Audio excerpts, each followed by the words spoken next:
कहते हैं कि भगवान उन्हीं का ही सुनता है, उन्हीं का ही साथ देता है जो सच्चे दिल से उसे याद करते हैं।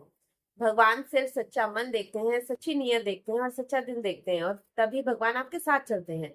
इसी के ऊपर एक बहुत अच्छी कहानी लेकर आई हूँ। वो कहानी नहीं है, सच्ची घटना है, सच्ची बात है। तो चलिए सुनते हैं। मैं अलीशा आप सबका स्वागत करती हूँ स्पीक यूनिवर्सल पर। ये आज जो मैं आपको बता रही हूँ ये सच्ची रियल स्टोरी है, तो प्लीज इसे ध्यान से सुनिएगा। एक बार की बात है, एक बहुत साधारण लड़की होती है रेनू नाम की। वो बहुत ही सीधी होती है, बहुत ही सीधी, मतलब कि उसे दिन दुनिया का नहीं पता होता। वो बहुत ज्यादा सीधी होती है। उसे चालाकी वगैरह, उसे ये पूजा पाठ या जो भी ये किताबों में लिखा होता है कोई व्रत कैसे करना है, उसे किसी चीज का कुछ भी नहीं पता होता। बहुत ज्यादा सीधी होती है, जो कोई उसे कैसे भी कह देता है वो वैसे ही मान लेती है। तो उसका विवाह नहीं होता, तो उसकी शादी नहीं हो पाती। पता नहीं किस रीजन की वजह से। सुंदर होती है लेकिन कोई ना कोई प्रॉब्लम आ ही जाती है। जब भी उसके लिए रिश्ते आते हैं या कुछ भी आता है, उसका रिश्ता ही नहीं होता। कहीं ना कहीं किसी ना किसी रीजन से कोई ना कोई प्रॉब्लम आ ही जाती है। तो बहुत सारे पूजा पाठ भी करवाए जाते हैं, पंडितों से पूछा भी जाता है। जो कोई जैसे बोल देता है वो वैसे ही कर लेती थी। उसकी फैमिली भी बहुत परेशान थी इस बात को लेकर कि पता नहीं क्या प्रॉब्लम है, इसका रिश्ता नहीं हो रहा। वो 30 साल की हो जाती है, तो उसका रिश्ता नहीं होता उसके घर में, बाकी सबका रिश्ता हो जाता है।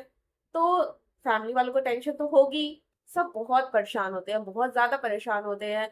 ऐसा कोई पूजा पाठ नहीं होता कि जो नहीं करते। तो एक बार की बात है, अब तक उसने कुछ ऐसा पूजा पाठ खुद से नहीं किया था। अब तक जैसे जिस पंडित ने उसे बताया, उसकी फैमिली करती थी तो वो इन्वॉल्व होती थी, पर कभी उसने दिल से भी नहीं किया था कुछ भी। तो उसे था भी नहीं कि हाँ मुझे ऐसा कुछ करना है। अब वो भी बहुत परेशान हो गई थी, 30 साल की हो गई थी। लोगों के ताने सुन सुनकर अब उसका खुद मन करता था कि अंदर से आता था कि हाँ अब मेरी शादी हो जानी चाहिए। लेकिन कैसे? अब रिश्ते आ रहे थे, वापस जा रहे थे।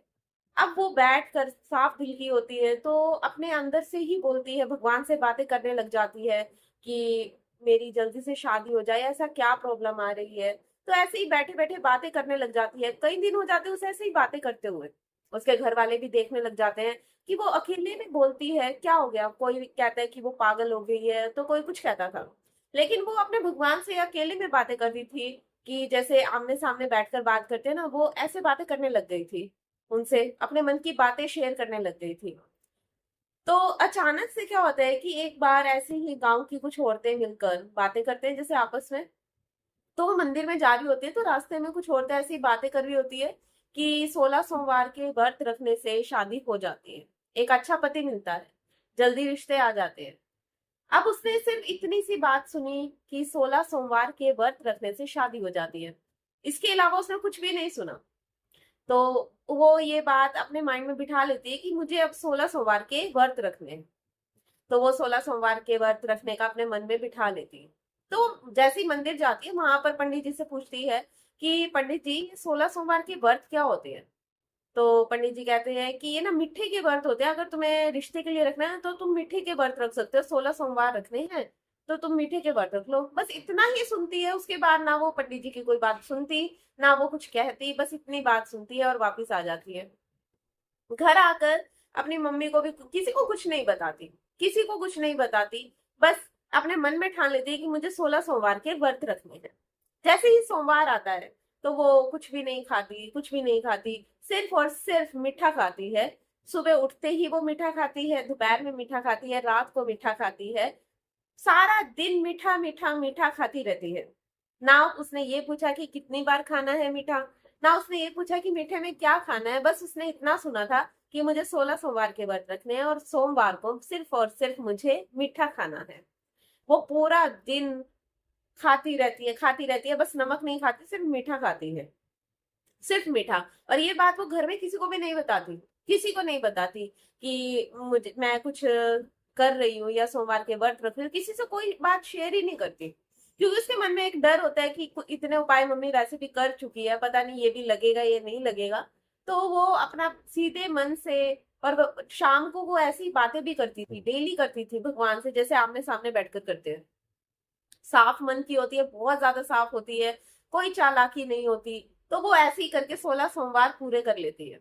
16 सोमवार पूरे करते ही जब अगला सोमवार आता है ना, उससे पहले उसका रिश्ता भी हो जाता है, और बहुत अच्छे घर में उसकी शादी भी हो जाती है। ना ही वो उसके अलावा कोई पूजा पाठ करती है, ना ही कुछ, ना ही उसने जो 16 सोमवार के व्रत जैसे बताए जाते हैं वैसे रखे, कुछ नहीं उसने, बल्कि इस पूरे दिन खाया है और मीठा खाया है, क्योंकि उसे पता ही नहीं था कि व्रत रखते कैसे हैं। लेकिन उसने अपने दिल से बहुत अच्छे तरीके से अपने अंदर मान लिया कि हाँ मैं व्रत कर रही हूँ और मुझे मीठा खाना है बस, और सच्चे दिल से उस व्रत को किया, चाहे कैसे भी किया, चाहे उसने भूखे नहीं रही वो, चाहे उसने पूरे दिन खाया, लेकिन उसके मन में ये था कि मैं व्रत कर रही हूँ, और सच्चे दिल से उसने भगवान जी को याद किया, उनकी प्रार्थना की उनसे, और उसका ये सब एक्सेप्ट भी किया भगवान जी ने, और उसकी एक अच्छे घर में शादी भी हो गई। तो ये कहानी बताने का मेरा सिर्फ एक आपको ये था कि मैं ये इसलिए बता रही हूँ कि भगवान ये नहीं कहते कि आप ऐसे भूखे रहो, या भगवान ये नहीं कहते कि आप मेरे लिए इतनी कष्ट पाओ या कुछ भी। ठीक है, भगवान सिर्फ मन देखते हैं। अगर आपकी नीयत अच्छी है, आपका मन साफ है, तो ये चीजें मैटर नहीं करती, कुछ भी मैटर नहीं करता कि व्रत आपने प्रॉपर तरीके से किया है या नहीं किया, वो आप भगवान को लगेगा या नहीं लगेगा, या पूजा पाठ आपने प्रॉपर तरीके से की है या नहीं की है। आप सच्चे दिल से अगर दिन में एक बार भगवान को सच्चे दिल से याद भी करते हो ना, वो भी काफी है, लेकिन मन साफ होना बहुत जरूरी है। तो कैसी लगी आपको ये वीडियो? आई होप आपको पसंद आई होगी। तो अगर आपको पसंद आई है तो प्लीज मेरे चैनल को लाइक और सब्सक्राइब जरूर कीजिए, ताकि ऐसी ही बहुत सारी वीडियोस मैं आप सबके लिए लेकर आती रहूं।